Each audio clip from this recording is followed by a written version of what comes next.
be studying about Joshua. Hey. How are you guys? Good, good. Oh, wait a minute. Wait a minute. Hey, hang on, see? Hey, listen. God bless you. You pass it on to them. First thing I want everybody to know, the word, as a word, the name Joshua is, if I remember correctly, it's an Eastern European version of the French and Spanish version, of the Roman version, of the Greek version, of the Aramaic version, of the Hebrew Yeshua. Yeshua. And if you remember correctly, I think we brought this up before, but in case we didn't,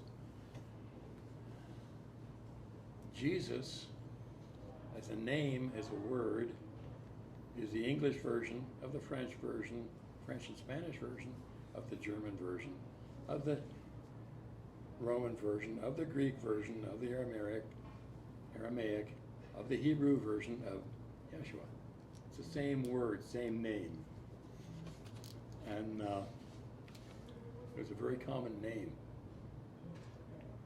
There's several places in the Old Testament that mentions people with that name. They're not talking about Jesus, they're talking about other people with the same name.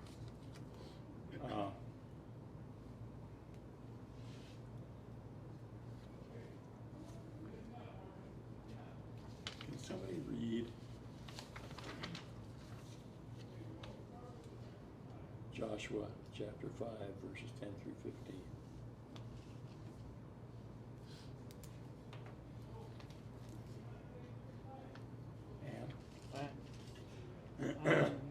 While the people of Israel were encamped at Gilgal, that's after they crossed the Jordan and they were on the plains by Jericho.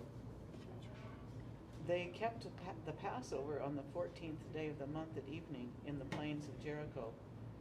And on the morrow, after the Passover on that very day, they ate of the produce of the land, unleavened cakes and parched grain. And the manna ceased on the morrow when they ate of the produce of the land. And the people of Israel had manna no more, but ate of the fruit of the land of Canaan that year. Till where? That's okay. That's far enough for now. If you remember, all the time they'd been in the desert, God had provided manna for them. And that's what they were eating. But now they stopped eating manna and went to eating the fruit of the land. I'm really surprised it doesn't mention in here how they crossed the river, the River Jordan. Basically, and the Bible says this, the priests and Levites carried the golden, how do you say it? Ark? The Ark of the Covenant.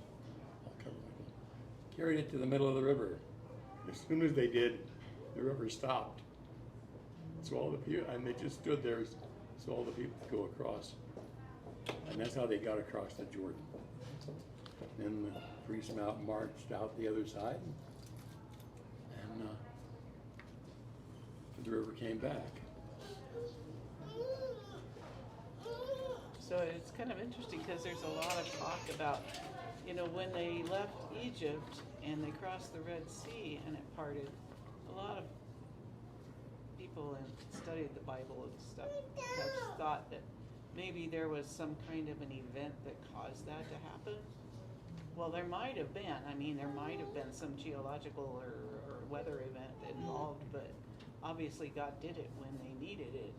But I don't hear people talk much about how the Jordan parted when they went into the Promised Land. But God did the same thing. which is obviously God. God was preparing them to go into the promised land. Clear back in Genesis and Leviticus.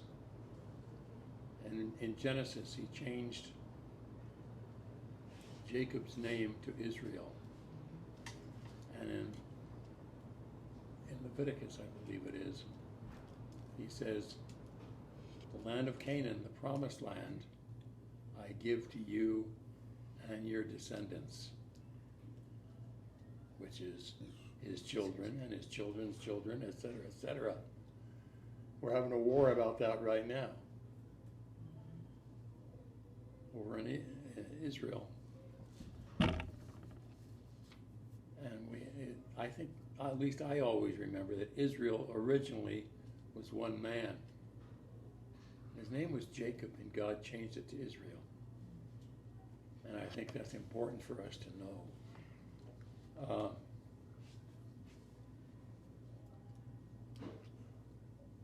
Anne, can you read Joshua 6, 1 to 5? Now Jericho was shut up from within and from without. Because of the people of Israel, none went out and none came in.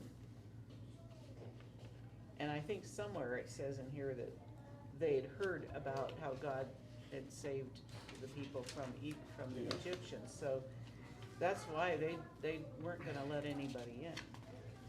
Anyway, and the Lord said to Joshua, see, I have given into your hand Jericho with its king and mighty men of valor. You shall march around the city, all the men of war going around the city once. Thus shall you do for 6 days, and 7 priests shall bear 7 trumpets of ram's horns before the ark. And on the 7th day you shall march around the city 7 times, the priests blowing the trumpets. And when they make a long blast with the ram's horn, as soon as you hear the sound of the trumpet, then all the people shall shout with a great shout, and the wall of the city will fall down flat. And the people shall go up every man straight before him. So Joshua the son of Nun called the priests and said to them, take up the ark of the covenant, and let 7 priests bear 7 trumpets of ram's horns before the ark of the Lord. And he said to the people, go forward, march around the city, and let the armed men pass on before the ark of the Lord. How far? That's far enough. Okay. It's also important to remember that they had sent one spy in. Who's the spy, can you remember? It was wasn't Was it? it Joshua or Caleb? I think it was Joshua and Caleb. They sent one spy into the city, and he was hidden by a woman, Rahab. She was a harlot, but she hid them. Oh no, they sent 2 spies. It wasn't Joshua. So And this woman hid them, and then when they left, she was saved by that.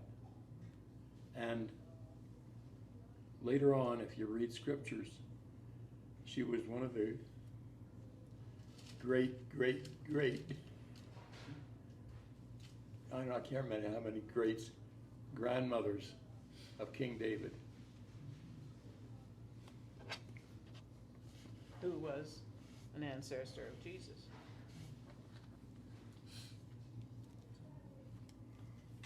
Which is kind of interesting because it was by faith and not by blood or anything that she wasn't a descendant of Abraham. So, we have people getting saved by God because of their faith.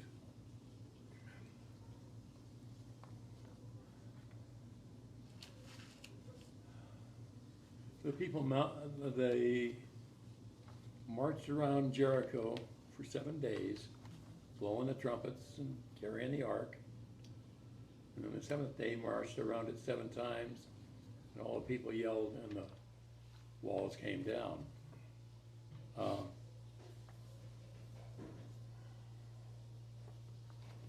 In other words, the people did what God told them to do. They obeyed God. There's one thing they didn't obey him on, he told Joshua, and Joshua told the people, don't take anything from the city. And some of the men did. They weren't supposed to.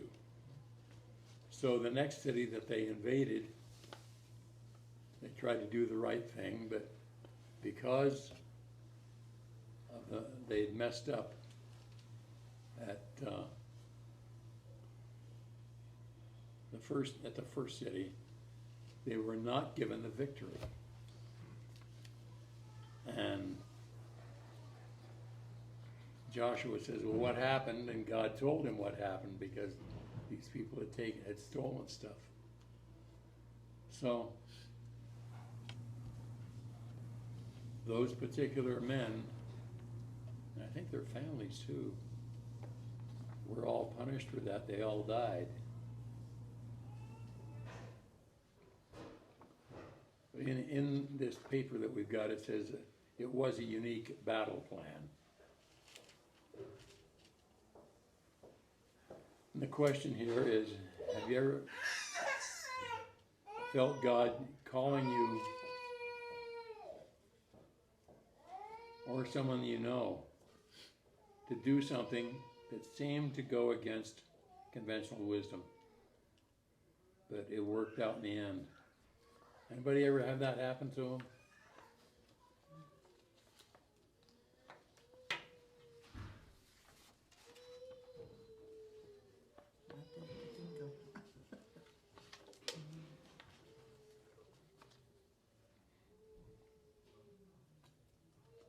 I haven't, so I can't share that. Sure what? The question that he asked.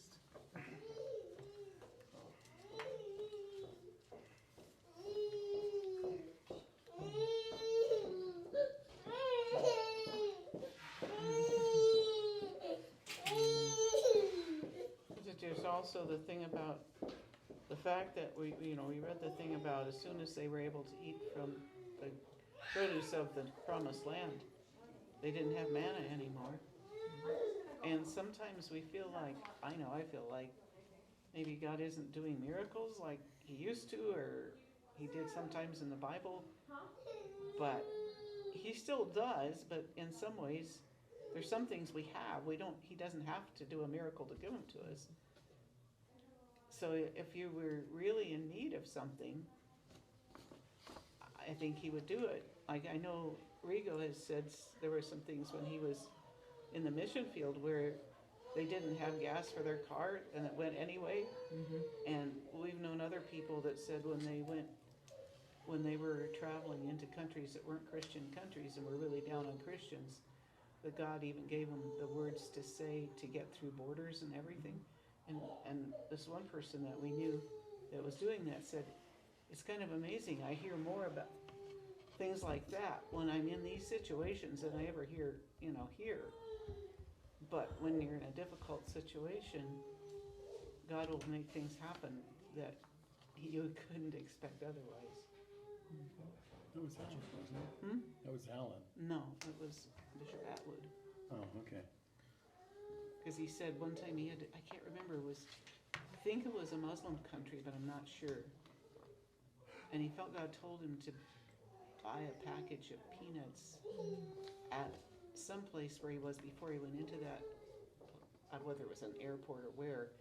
Just a little snack package. And so in order to get through, and he had Bibles in his luggage and stuff, they were going to be inspecting everything, and so they asked, do you have anything to declare? And he says, well, he pulls out his package of peanuts and says, well, I do have these because they didn't allow food from other places to come in. And anyway, then they ignored that he had the Bibles in his luggage, and he was able to go in. Wow. That's awesome. But he didn't know how he was going to get in till the last minute.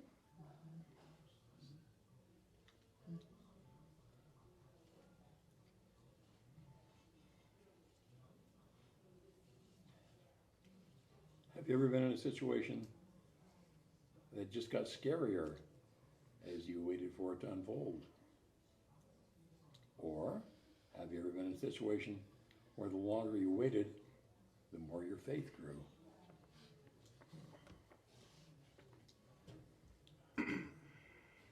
personally think that's probably gonna happen to all of us. But, Cause I've seen a couple of things like in the grocery store where I know people probably didn't have enough money to buy their food. Like I came into the this is several months ago, I was walking into the store at King Soopers and they have those gates there to keep shoplifters from running out. And I started to go through with my cart and a lady was coming toward me and she's had some things in sacks, like your own grocery sacks, and two little kids with her. And she just kind of hustled through the wrong way and then the alarms went off. But I don't know whether, you know, you could say, well, maybe she had to take the kids to the bathroom and she'd already bought it. But I had the feeling that she didn't have any money and she had to feed her kids and she was just taking that, she was just waiting for an opportunity for those gates to open so she could go through. Well, I didn't look around, but when I came back out after I got my stuff, which was a little while, there was two people there who were obviously security people from the store just standing talking near the entrance, but she wasn't around. But they had obviously responded to that alarm. And it wasn't a super loud alarm, it was just a little alarm. But it probably alerted someone in the back or something. But I really felt like, yeah, it's starting to get tough. We've I know my wife and I have been there. I mean, not that we like run out with stuff, but been in that situation where we're, you know, you can put in your King Soopers number and it takes off, you know, all the everything on sale and it brings you a new total. And I know we've kind of been like, you know, putting in our phone number and hoping that it's enough, you know, it comes down enough so that we can pay for it, you know. And every time God has made it come down enough where we can afford it. It's been a while since that's happened, but I know there's been times where you've had to like completely trust in God that He's gonna make it come down enough so we can get our stuff. So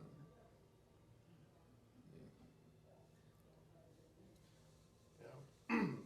So like for me, like I usually buy my snacks sometimes at Supers, like just like for my work when I go to work in the mornings and stuff. So yeah, a lot of the prices are kind of expensive and some of them are different. Like for me, I was supposed to get one of the pops on sale but none of them, like those pops are not, like those sodas are not, soda cans are not really on sale sometimes. Like they're just like the exact same number. That's They're $9. yeah, that's not the numbers that my dad doesn't like at all. Yeah. I work in a grocery store, so I know that prices have really skyrocketed. A lot. Well, that's just how they are. Yeah, it's just, and they're not gonna get any better. do you know where my phone is? I didn't know if he brought it even. I thought I had it with me. I don't know. He thought he brought his phone, now he doesn't know where it is. I'm just trying to find out what time it is. Oh, it's 7:26. 7:26, yeah.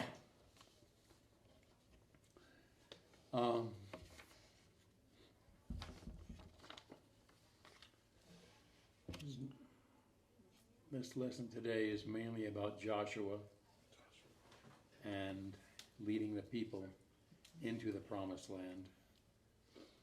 I mentioned that they crossed the river. The men who were carrying the ark stood in the middle of where the river was, and the river stopped flowing. And then the whole tribe of Israel crossed, and the guys with the ark marched out of the river, and the river started flowing again. Mainly because Joshua did what God told him to do.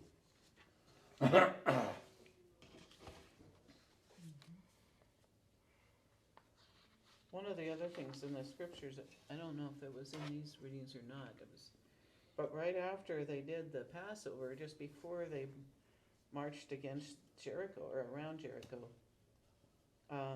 it says Joshua was by Jericho, and this is the end of chapter 5 of Joshua. He lifted up his eyes and looked, and behold, a man stood before him with his drawn sword in his hand. And Joshua went to him and said to him, Are you for us or for our adversaries? And he said, No, but as commander of the army of the Lord I have now come. And Joshua fell down on his face to the earth and worshipped and said to him, What does my Lord bid his servant? And the commander of the Lord's army said to Joshua, Put off your shoes from your feet, for the place where you stand is holy. And Joshua did so. And it's almost like the other end of the story that started with Moses. Moses was at the burning bush and was told to take off his shoes when the Lord spoke to him, and he was in the presence of God. So there's all these things that would show that this is coming to pass, all these promises that God had made about the promised land, still from even back in Abraham, when he said to Abraham his people would have a land.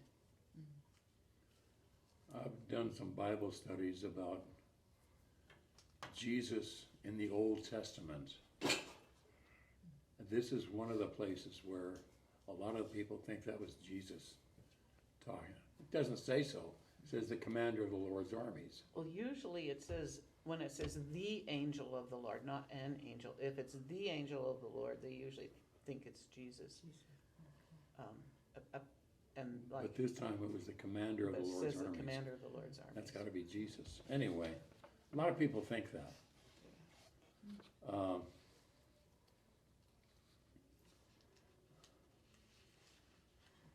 And when the angel of the Lord spoke to Abraham,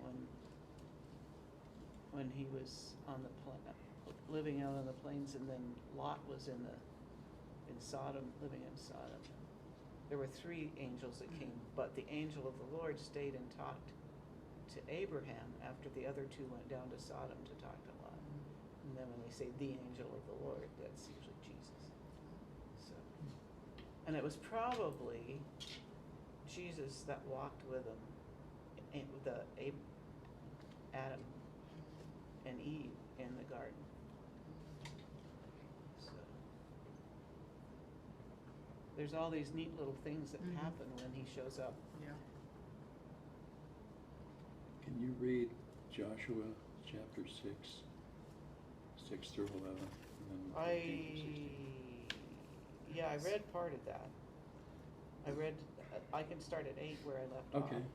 And this is after he tells them how to march around. And as Joshua had commanded the people, the 7 priests bearing the 7 trumpets of ram's horns before the Lord went forward, blowing the trumpets, with the ark of the covenant of the Lord following them.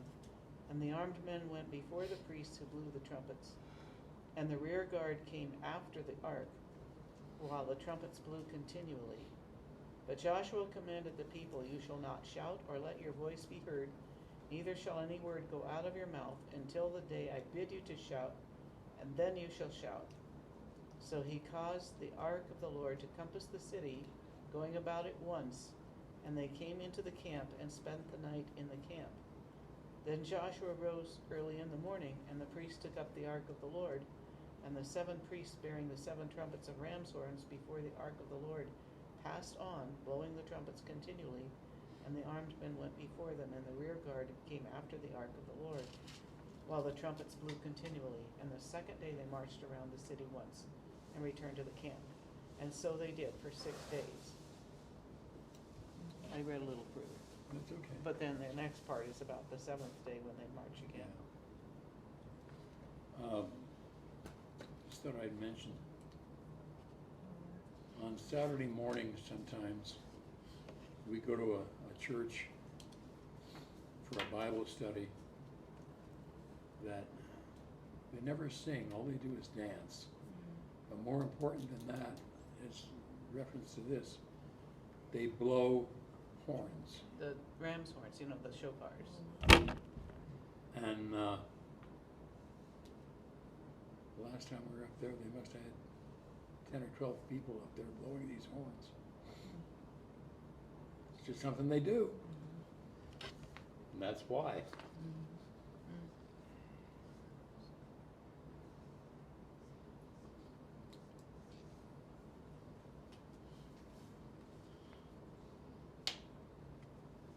Well, the next part, of course, is Go ahead, the seventh day. go ahead. On the seventh day they rose early at the dawn of day and marched around the city in the same manner 7 times. It was only on that day that they marched around the city 7 times. And at the 7th time, when the priests had blown the trumpet, Joshua said to the people, "Shout, for the Lord has given you the city, and the city and all that is within it shall be devoted to the Lord for destruction. Only Rahab the harlot and all who are with her in her house shall live, because she hid the messengers that we sent. But you keep yourselves from the things devoted to destruction, lest when you have devoted them, you take any of the devoted things and make the camp of Israel a thing for destruction, and bring trouble upon it. But all silver and gold and vessels of bronze and iron are sacred to the Lord. They shall go into the treasury of the Lord." Of course, they use those usually later on for the temple. So the people shouted, and the trumpets were blown. As soon as the people heard the sound of the trumpet, the people raised a great shout, and the wall fell down flat, so that the people went up into the city, every man straight before him, and they took the city. And they utterly destroyed all in the city, both men and women, young and old, oxen, sheep, and asses, with the edge of the sword. And Joshua said to the 2 men who had spied out the land, "Go into the harlot's house, and bring out from it the woman and all who belong to her, as you swore to her." So the young men who had been spies went in and brought out Rahab, and her father and mother and brothers, and all who belonged to her. And they brought all her kindred and set them outside the camp of Israel. And they burned the city with fire, and all within it. Only the silver and gold and vessels of bronze and iron they put into the treasury of the house of the Lord. But Rahab the harlot and her father's household, and all who belonged to her, Joshua saved alive. And she dwelt in Israel to this day, because she hid the messengers whom Joshua sent to spy out Jericho.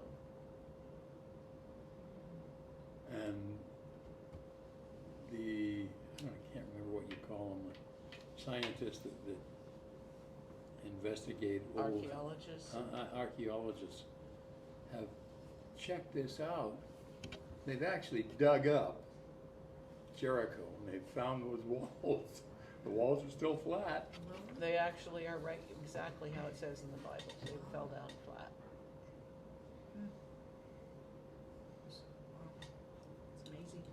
And there's all kinds of other things in the Bible too, that even things around Jerusalem that some people used to say, like the pools where Jesus healed people and stuff. There isn't anything like that in Jerusalem. They found them now. And now they've dug around and found them. Actually Wow. found them. All like it said when Jesus Pool of was there. Siloam. Just found in the last 5 or 10 years. So my theory is, if there's something I can't figure out in the Bible, I just better believe it's true, like it happened the way it said, because so many things have actually been shown like this to actually be the way it was said.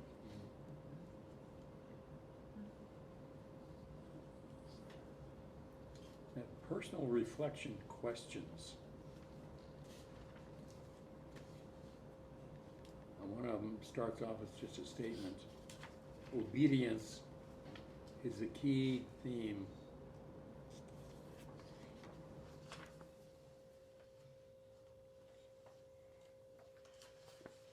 throughout the Bible. At its Yeah. root, That's, obedient. Go ahead. yeah, go ahead. No, they all have it. Obedience lies on trust. Why do you think our obedience matters to God? Anybody got any ideas?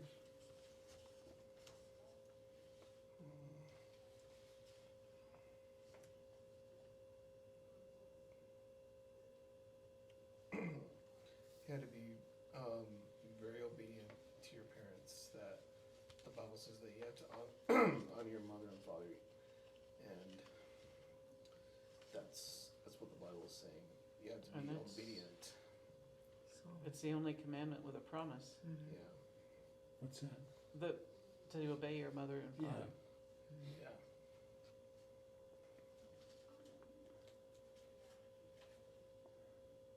Anybody here got any obstacles in their life? Mhm. Besides me?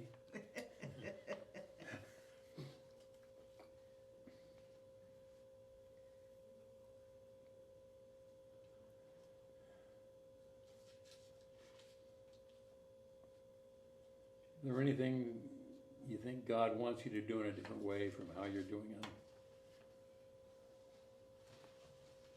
Are there areas in your life that you think God is calling you to obey? That's all these questions, yeah. Not more than about 10,000, maybe.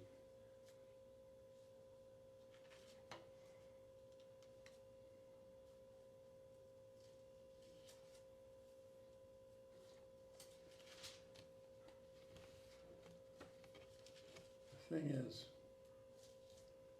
Joshua obeyed. He was just a real young, he was just probably a teenager when Moses first called him. He was following Moses up the mountain. And if you remember that story, Moses was going up, and Joshua followed him, and finally Moses said, "You stay here." So he stayed there.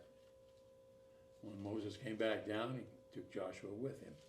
But Moses was in his 40s or 50s. Joshua was just a kid.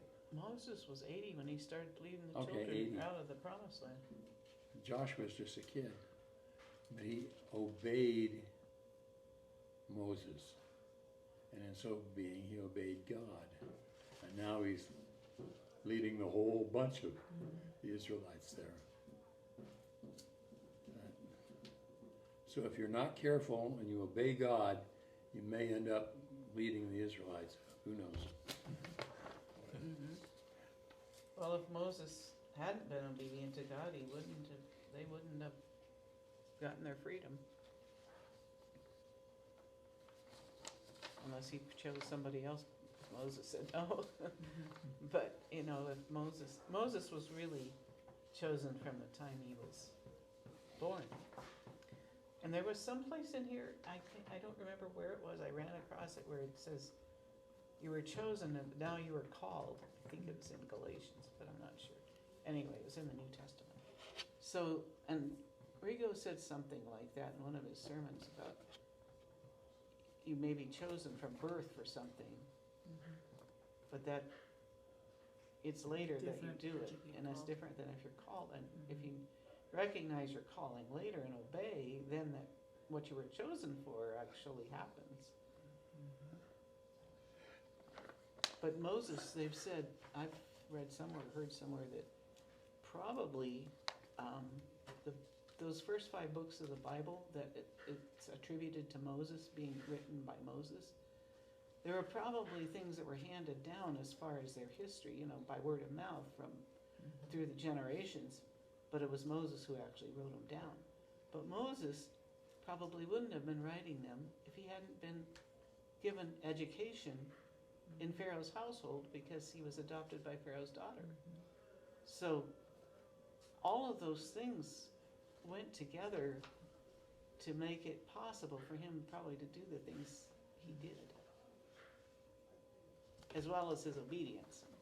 But all the things in our lives which might seem like difficulties, like with Joseph, when we talked about Joseph, God used all of those things for good later on.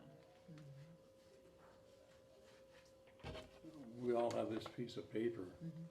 On this particular corner is a rough map of Israel. And you can look on there and tell Israel was not very big when it first started. It's not very big now. It's the smallest country in the Middle East. But when they started fighting in 1948, they won the battle. They're battling approximately odds of 100 to 1 in 1948, and again in 67, and they won. I don't know where I'm going with this, except, notice from my hat I support Israel. I suppose that makes me a good target.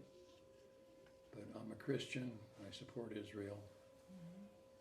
And I just think it's neat that we're living in a time, I see it as a time that's a continuation of this, what they're talking about here. One second. And it's exciting to me to be living in this time. It's very exciting. Except when you feel like it isn't. She knows me too well. I think that's what kind of fascinates me is that, you know, people question the Bible and, you know, things that happen and it's like, well, the people that, you know, they're still around today. I mean, they're descendants, but it's still the same people, you know, and it's still the same locations, the same city names. Yeah. There's a lot of in the Bible, and you know, they're still there. All the same, you know, the things, the locations and things that happen there. Jericho, you mentioned the walls, like everything's still there.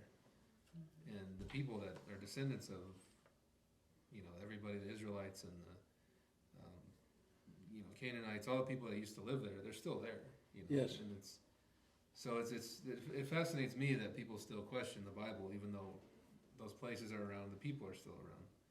It's just been several thousand years, you know, however long since it's happened, but they're still, you know, it's still there. You can still visit the places and talk to the people who have the same history that's been passed down for generation to generation.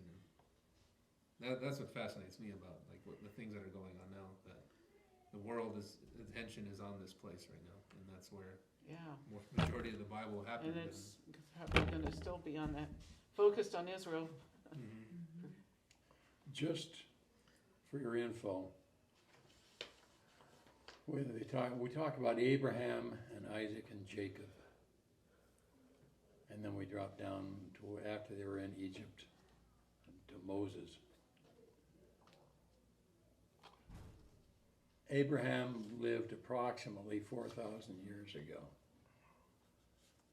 Isaac lived 3,900 years ago. Jacob, or Israel as he's called now, lived about 3,800 years ago. Moses, when he led the people out of Egypt, was about 3,600 BC, they think.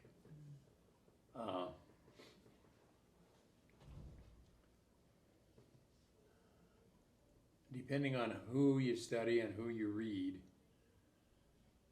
the Israelites got into the Promised Land approximately 1450 BC to 1250 BC. The latest number they have is 1250 BC. The word the Palestinians is actually a Roman word for the Philistines.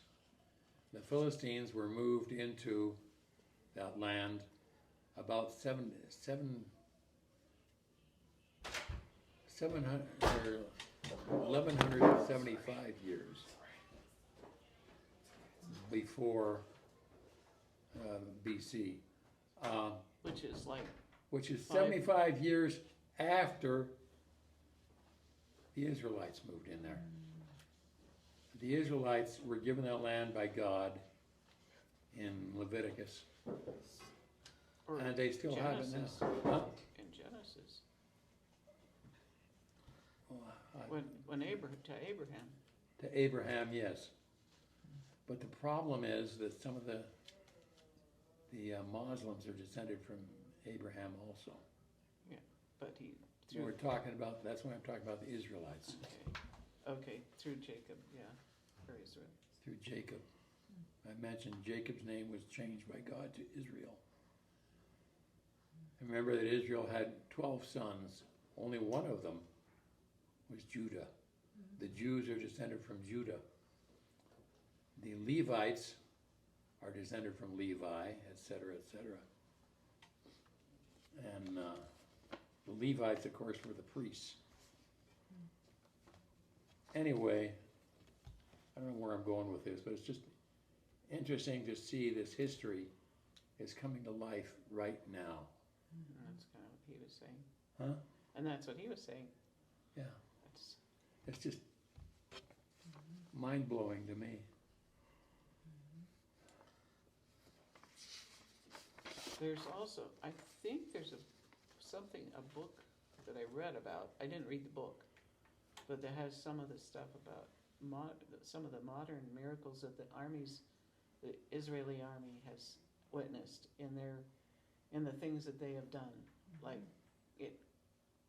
things would not have turned out very well for them, except that God had obviously intervened. They couldn't have done what they did without God.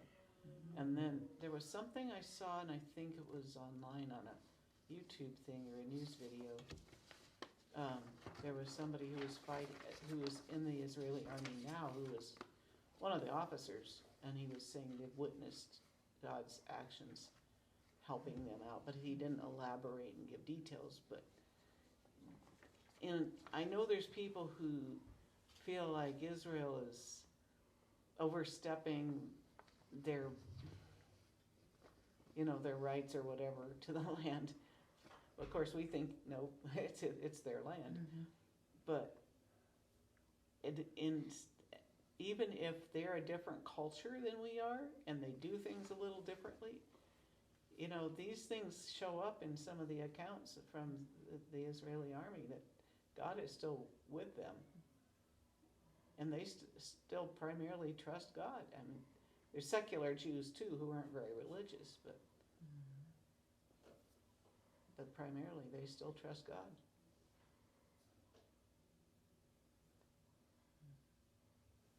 When I was in seminary, there was 3 of us were supposed to go over to Israel.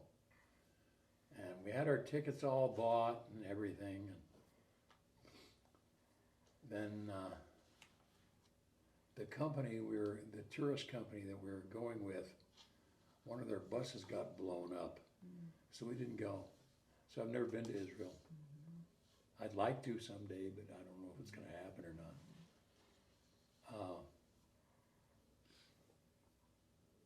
So I'm talking about what I read, not what I've actually seen.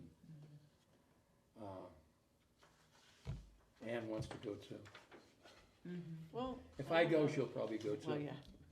It's funny though, I never had as much of a desire to go as he did. I don't know if any of you have ever been there. No. I'd like to go. Yeah. Never.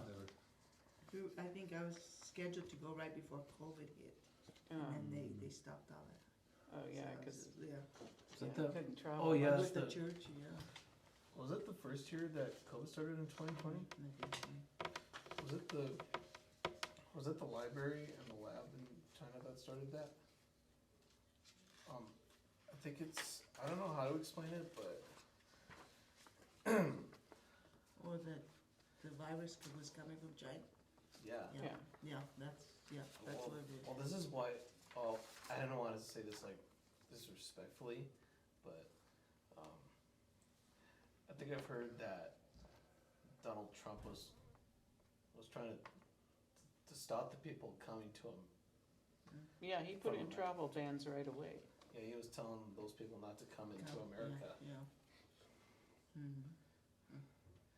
Yeah, because I don't really see that spike virus fill nothing, and I'm just so confused. Like, I would say, like, man, COVID's not even real. I don't see it here. Like, there's nothing there. Like, you stay home and like, hey, you're lying. We don't have any COVID. So like, don't call the numbers. You have the wrong number. You know? Well, I think that's how the way I feel not to see that.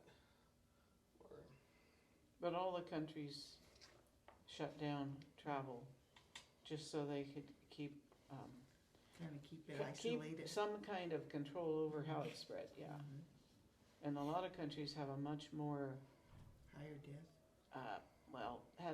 have a much more Strict. strict government policies toward things like that. That they keep much more personal accounts or tracks of who has it and who doesn't. But of course, once it started spreading too far, it was too hard to really track. So they had to go more by, you know, numbers of hospitalizations and stuff, and just, That's how they, like, how those nurses, everyone and stuff try to warn people that they say like, hey, you don't, say like, hey, you don't know what this is, we don't see that spiky thing here, it's not even real. They can say like, hey, we can go whatever we want. well, I work as a nurse that visits people in their homes. So I heard all kinds of different people's ideas of what to do and not to do, and theories about it, whether or not to get the shots, and what the shots were, why they were bad, and Yeah, it just Lots gives of- you like the lots corona. lots of weird things that people believed.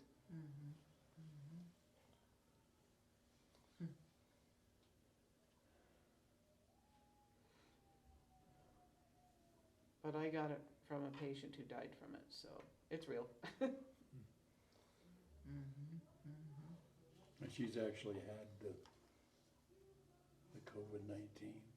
Yeah, when it first came around in March of 2020. She sent her patient to the hospital, and a week later he died from it. He was the first one in Weld County, second Yeah, one. first one in Weld County, second Second one in the state. to die from COVID. Wow. She's had it. I probably did too, but The thing is, you know, it's gone around so much, it's possible a lot of us have had it when we didn't know it, and now it's more like a cold, so Yeah, yeah. you're not sure. But I've been around several patients that have had it, and I've had several patients who've had family members who have died, Who's but died. not my patients. And a couple that died later on, probably because of complications, you know, damage to something in their heart or their lungs or something, so. That's terrible. Like how,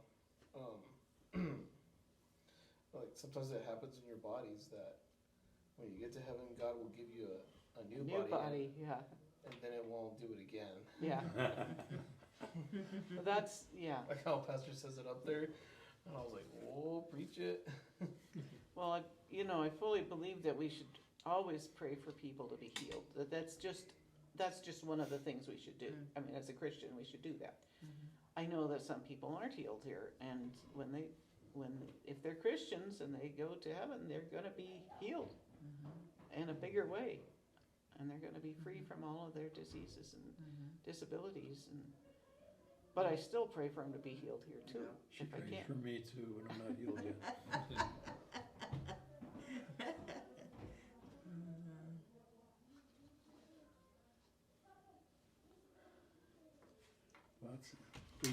We've gone everything that I've got. Did you want to say, anybody got any questions or want to say anything? It also says we should pray for people.